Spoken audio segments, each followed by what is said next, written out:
नमो भगवते तस्मै कृष्णायाद्भुतकर्मणे रूपनाम विवेदेन जगत कीर्तियो यतः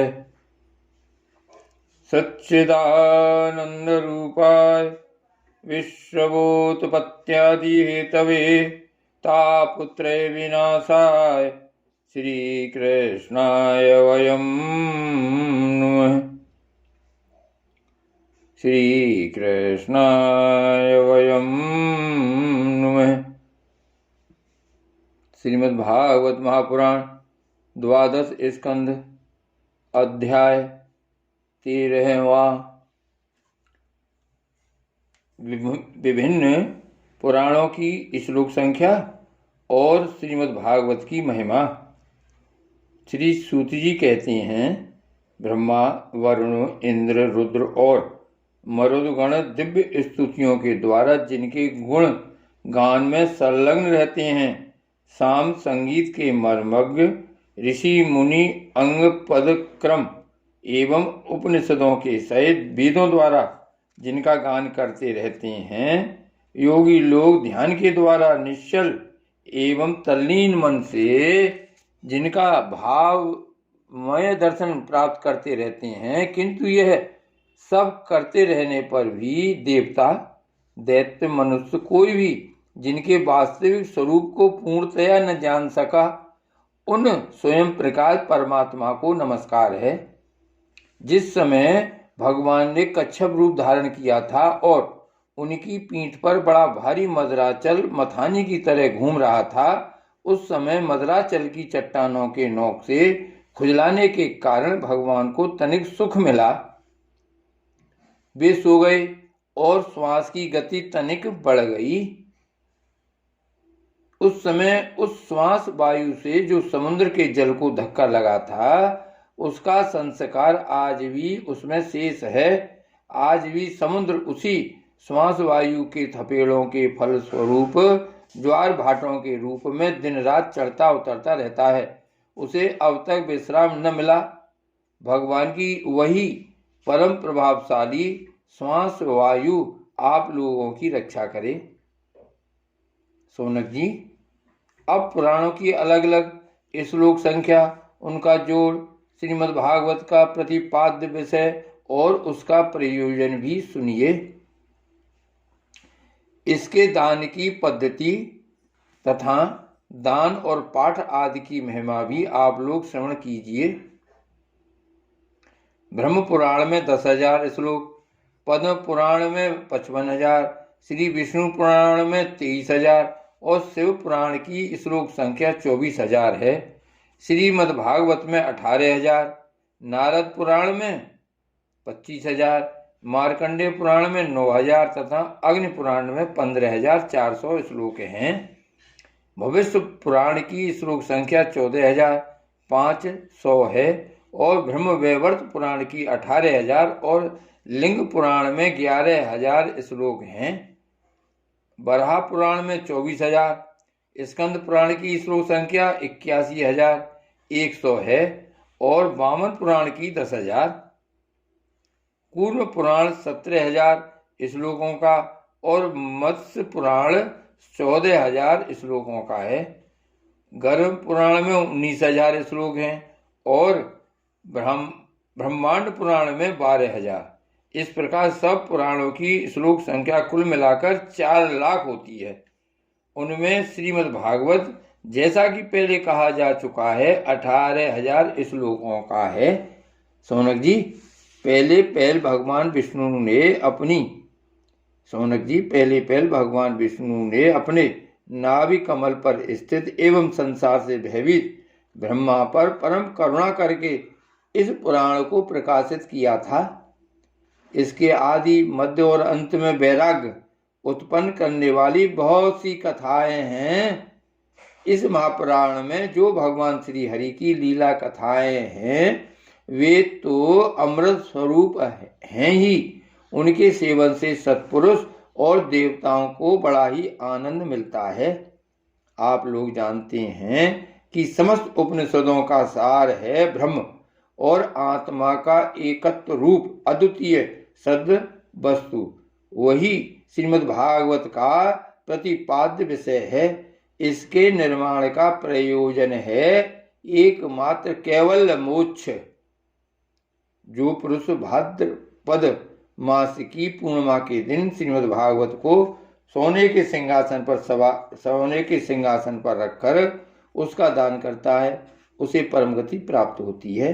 संतों की सभा में तभी तक दूसरे पुराणों की शोभा होती है जब तक सर्वश्रेष्ठ स्वयं श्रीमद् भागवत महापुराण के दर्शन नहीं होते। यह श्रीमद् भागवत समस्त उपनिषदों का सार है। जो इस प्रकार रस सुधा का पान करके छक चुका है वह किसी और पुराण शास्त्र में रम नहीं सकता। जैसे नदियों में गंगा, देवताओं में विष्णु और वैष्णवों में श्री शंकर जी सर्वश्रेष्ठ हैं, वैसे ही पुराणों में श्रीमद् भागवत है।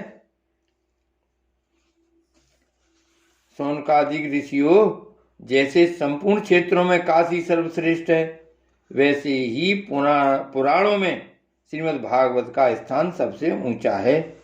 यह श्रीमद् भागवत पुराण सर्वथा निर्दोष है। भगवान के प्यारे भक्त वैष्णव इससे बड़ा प्रेम करते हैं। इस पुराण में जीवन मुक्त परमहंसों के सर्वश्रेष्ठ अद्वितीय एवं माया के लेस से रहित ज्ञान का गान किया गया है। इस ग्रंथ की सबसे बड़ी विलक्षणता यह है कि इसका नैष्कर्म अर्थात कर्मों की आत्यांतिक निवृत्ति भी ज्ञान, वैराग्य एवं भक्ति से युक्त है। जो इसका श्रवण, पठन और मनन करने लगता है उसे भगवान की भक्ति प्राप्त हो जाती है और वह मुक्त हो जाता है। यह श्रीमद् भागवत भगवत तत्व ज्ञान का एक श्रेष्ठ प्रकाशक है। इसकी तुलना में और कोई भी पुराण नहीं है। इसे पहले स्वयं भगवान नारायण ने ब्रह्मा जी के लिए प्रकट किया था। फिर उन्होंने ही ब्रह्मा जी के रूप से देवर्षि नारद को उपदेश किया और नारद जी के रूप में भगवान श्री कृष्ण द्वैपायन व्यास को, तदंतर उन्होंने ही व्यास रूप से योगींद्र सुखदेव जी को और श्री सुखदेव जी के रूप से अत्यंत करुणावश राजर्षि परीक्षित को उपदेश किया। वे भगवान परम शुद्ध एवं माया मल से रहित हैं। शोक और मृत्यु उनके पास तक नहीं फटक सकते। हम सब उन्हीं परम सत्य स्वरूप परमेश्वर का ध्यान करते हैं। हम उन सर्वसाक्षी भगवान वासुदेव को नमस्कार करते हैं जिन्होंने कृपा करके मोक्षाभिलाषी ब्रह्मा जी को इस श्रीमद् भागवत महापुराण का उपदेश किया। साथ ही हम उन योगी राज ब्रह्म स्वरूप श्री सुखदेव जी को भी नमस्कार करते हैं जिन्होंने श्रीमद् भागवत महापुराण सुनाकर संसार सर्प से डसे हुए राजर्षि परीक्षित को मुक्त किया। देवताओं के आराध्य देव सर्वेश्वर, आप ही हमारे एकमात्र स्वामी एवं सर्वस्व हैं। अब आप ऐसी कृपा कीजिए कि बार बार जन्म ग्रहण करते रहने पर भी आपके चरण कमलों में हमारी अविचल भक्ति बनी रहे। जिन भगवान के नामों का संकीर्तन सारे पापों को सर्वथा नष्ट कर देता है और जिन भगवान के चरणों में आत्मसमर्पण उनके चरणों में प्रणित सर्वदा के लिए सब प्रकार के दुखों को शांत कर देती है, उन्हीं परम तत्व स्वरूप श्री हरि को मैं नमस्कार करता हूँ। जिन भगवान के नामों का संकीर्तन सारे पापों को सर्वथा नष्ट कर देता है और जिन भगवान के चरणों में आत्मसमर्पण, उनके चरणों में प्रणत सर्वदा के लिए सब प्रकार के दुखों को शांत कर देती है, उन्हीं परम तत्व स्वरूप श्री हरि को मैं नमस्कार करता हूँ। श्री भागवत भगवान की जय। श्री वल्लभाधीश की जय। श्री गोवर्धन नाथ की जय। श्याम स्वरूप श्री यमुने महारानी की जय। श्री गोकुलनाथ की जय। श्री वल्लभ विठ्ठल गिरधारी श्री यमुने जी की बलिहारी।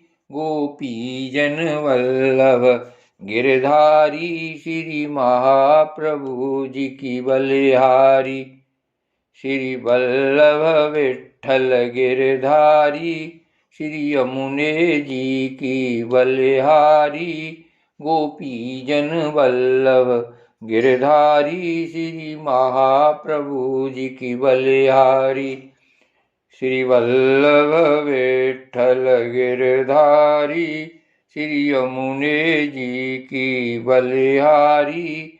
गोपी जन वल्लभ गिरधारी श्री महाप्रभु जी की बलिहारी। श्री वल्लभ विठ्ठल गिरधारी श्री यमुने जी की बलिहारी। गोपी जन वल्लभ गिरधारी श्री महाप्रभु जी की बलिहारी। जय जय श्री गोकुलेश, जय जय श्री गोकुलेश, जय जय श्री गोकुलेश।